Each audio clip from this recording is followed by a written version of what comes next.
ನಾನು ಯಾವಾಗ ಮಾತನಾಡಿದರೂ ವಿವಾದ ಆಗುತ್ತೆ.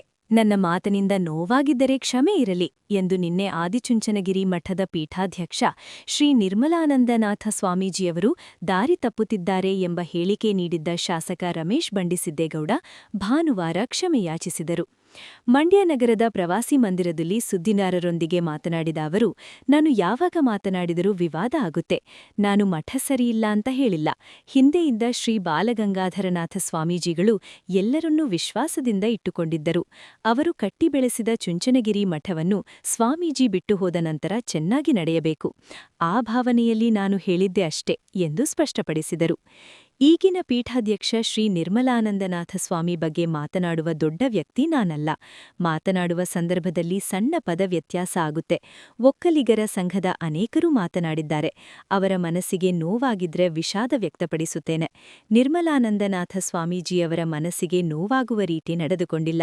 ನನ್ನ ಮಾತಿನಿಂದ ನೋವಾಗಿದ್ದರೆ ಕ್ಷಮೆಯಾಚಿಸುತ್ತೇನೆ ಎಂದರು.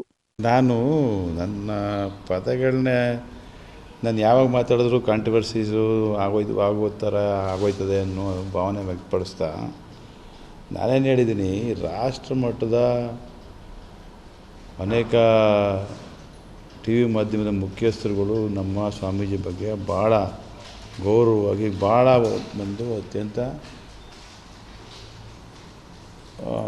ಒಂದು ಭಾವನೆ, ಒಳ್ಳೆಯ ಭಾವನೆ, ಒಂದು ಅತ್ಯಂತ ಒಂದು ಗೌರವದ ಭಾವನೆ ಇಟ್ಕೊಂಡು ಇಷ್ಟೊಂದು ಒಳ್ಳೆ ವಿದ್ಯಾವಂತರು, ಇಷ್ಟೊಂದು ಅನುಭವ ಇರ್ತಕ್ಕಂಥವ್ರು ನಿಮ್ಮ ಮಠದ ಸ್ವಾಮೀಜಿ ಆಗಿರೋದು ಭಾಳ ತುಂಬ ಶ್ರೇಷ್ಠ, ಭಾಳ ಚೆನ್ನಾಗಿ ನಡ್ಕೊಂಡು ಹೋಗ್ತಾ ಇದ್ದಾರೆ ಅಂತ ಅವರು ಹೇಳಿದಂಥ ಮಾತನ್ನು ನಾನು ಮಾತಾಡ್ತಾ ಸಂದರ್ಭದಲ್ಲಿ ನಾನೇನು ಅವರ ನಮ್ಮ ಮಠ ಸರಿಯಿಲ್ಲ ಅಥವಾ ನಮ್ಮ ಚುಂಚನಗಿರಿ ಸಂಸ್ಥಾನದ ನಮ್ಮ ಹಿಂದೆ ಡಾಕ್ಟರ್ ಶ್ರೀ ಶ್ರೀ ಬಾಲಗಂಗಾಧರ ಸ್ವಾಮೀಜಿಯವರು ಕಟ್ಟಿದಂಥ ಮಠನ ನಡೆಸ್ತಾ ಇಲ್ಲ ಅಂತ ಹೇಳಲಿಲ್ಲ. ನಮ್ಮ ಒಂದು ಮಾತುಗಳ ಏನಿದೆ ಅಂದರೆ, ಚುಂಚನಗಿರಿ ಸ್ವಾಮಿಗಳು ಎಲ್ಲರನ್ನ ವಿಶ್ವಾಸಕ್ಕೆ ಪಡೆದು ಎಲ್ಲರನ್ನ ಒಂದು ನಂಬಿಕೆ ವಿಶ್ವಾಸಕ್ಕೆ ಹೋಗ್ತಾಯಿದ್ರು. ಸ್ವಲ್ಪ ನಮ್ಮ ಸ್ವಾಮಿಗಳನ್ನ ಭೇಟಿ ಮಾಡ್ತಕ್ಕಂಥದ್ದಕ್ಕೆ ಸ್ವಲ್ಪ ತಡ ಆಗ್ತದೆ ಅನ್ನುವಂಥ ಮಾತಿನಲ್ಲಿ ನಾವು ಸ್ವಾಮಿಗಳು ಏನು ಬಿಟ್ಟು ಹೋಗಿದ್ದಾರೆ ಅದನ್ನು ಆ ಬಿಟ್ಟು ಹೋದಂಥ ಅವ್ರ ಮಾರ್ಗದರ್ಶನ, ಅವ್ರಿಗೆ ಬಿಟ್ಟಂಥ ಇದು ಸಂಸ್ಥೆಗಳನ್ನ ಉಳಿಬೇಕು, ಅದು ಬೆಳೆಸ್ತಾ ಇದ್ದೀರಿ, ಪ್ರಪಂಚಾದ್ಯಂತ ಅದನ್ನು ನಡೀತಾ ಇದೆ.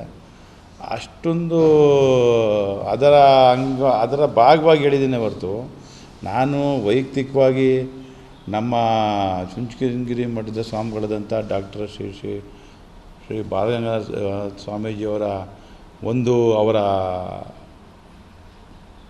ಇದರಲ್ಲಿ ಅವರು ಹೋದ್ಮೇಲೆ ಅವ್ರ ಸ್ಥಾನದಲ್ಲಿ ಕೂತಿರ್ತಕ್ಕಂಥ ನಿರ್ಮಲಾನಂದ ಸ್ವಾಮೀಜಿಯವ್ರ ಬಗ್ಗೆ ನಾನು ಅತ್ಯಂತ ಗೌರವವುಳ್ಳವನು.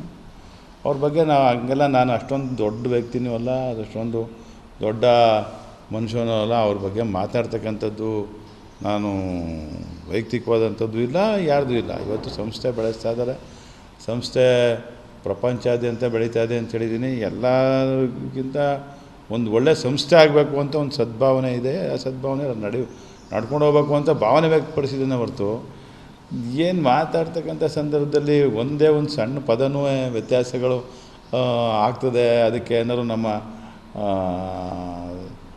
ಜನಕ್ಕೆ ಅದು ನಮ್ಮ ಒಕ್ಕಲಿಗರ ಸಮಾಜದ ಅನೇಕ ಹಿರಿಯರು ಮಾತನಾಡಿದರು, ಅನೇಕ ಯುವಕರು ಮಾತನಾಡಿದರು. ಅವ್ರ ಭಾವನೆಗೆ ನಾನು ಧಕ್ಕೆ ತರ್ತಕ್ಕಂಥದ್ದು, ಅವ್ರ ಮನಸ್ಸಿಗೆ ನೋವಾಗಿದೆ ಅನ್ನುವಂಥ ಭಾವನೆಗಳಿಗೇನಾದ್ರು ಆಗಿದ್ದರೆ ನಾನು ವಿಷಾದ ವ್ಯಕ್ತಪಡಿಸ್ತೀನಿ. ನಾನು ನಮ್ಮ ನಿರ್ಮಲಾನಂದ ಸ್ವಾಮಿಗಳಲ್ಲಿ ಅವರ ಒಂದು ವಿನಂತಿ ಮಾಡ್ತೇನೆ, ಮನವಿ ಮಾಡ್ತಾನೆ, ಪ್ರಾರ್ಥನೆ ಮಾಡ್ತಾನೆ, ತಾವು ಅನ್ಯತಾ ಭಾವಿಸ್ಬಾರ್ದು. ನನ್ನ ಮಾತುಗಳು ನೀವು ಇನ್ನಷ್ಟು ಎತ್ತರಕ್ಕೆ ಬೆಳೀಬೇಕು, ಇನ್ನಷ್ಟು ಈ ಸಮಾಜದ ಒಂದು ಮಠ ಅಂತಾರಾಷ್ಟ್ರೀಯ ಮಟ್ಟದಲ್ಲಿ ಎಲ್ಲರಿಗೆ ಆಶ್ರಯ ಕೊಡ್ತಕ್ಕಂಥ ಶಕ್ತಿ ಪಡಿಬೇಕು ಅನ್ನುವಂಥದ್ದನ್ನು ನಾನು ನಿಮ್ಮಲ್ಲಿ ಕೋರಿಕೆ ಮಾಡಿದ್ದೇನೆ ಹೊರತು ಯಾವುದೇ ನಿಮಗೆ ಮನಸ್ಸು ನೋವು ಮಾಡ್ತಕ್ಕಂಥದ್ದು ಅಥವಾ ನಿಮಗೆ ಇದನ್ನು ಮಾಡ್ತಕ್ಕಂಥದ್ದು ನಾನು ಮಾಡಿಲ್ಲ. ದಯಮಾಡಿ ಇದು ಮಾಧ್ಯಮಗಳ ಮುಖಾಂತರ ಬೇರೆ ಬೇರೆ ಅದಕ್ಕೆ ಅರ್ಥ ಕಲ್ಪಿಸೋದು ಬೇಡ. ನನ್ನ ಮಾತುಗಳಿಂದ ನಮ್ಮ ಗುರುಗಳಾದಂಥ ನಮ್ಮ ಮಠದ ಗುರುಗಳಾದಂಥ ಡಾಕ್ಟರ್ ಶ್ರೀ ನಿರ್ಮಲಾನಂದ ಸ್ವಾಮೀಜಿಯವರಲ್ಲಿ ನಾನು ವಿಷಾದ ವ್ಯಕ್ತಪಡಿಸ್ತೀನಿ. ಅವ್ರಿಗೆ ಅಷ್ಟೊಂದು ಬೇಜಾರು ಮಾಡ್ಕೊಳ್ಬೇಡ, ಜೊತೆಗೆ ಅಷ್ಟೊಂದು ಬೇಜಾರಾಗಿದೆ ಅಂತ ಹೇಳಿದ್ರೆ ನಾನು ಕ್ಷಮೆನೂ ವಾಚಿಸಕ್ಕೆ ಸಿದ್ಧ ಇದ್ದೇನೆ.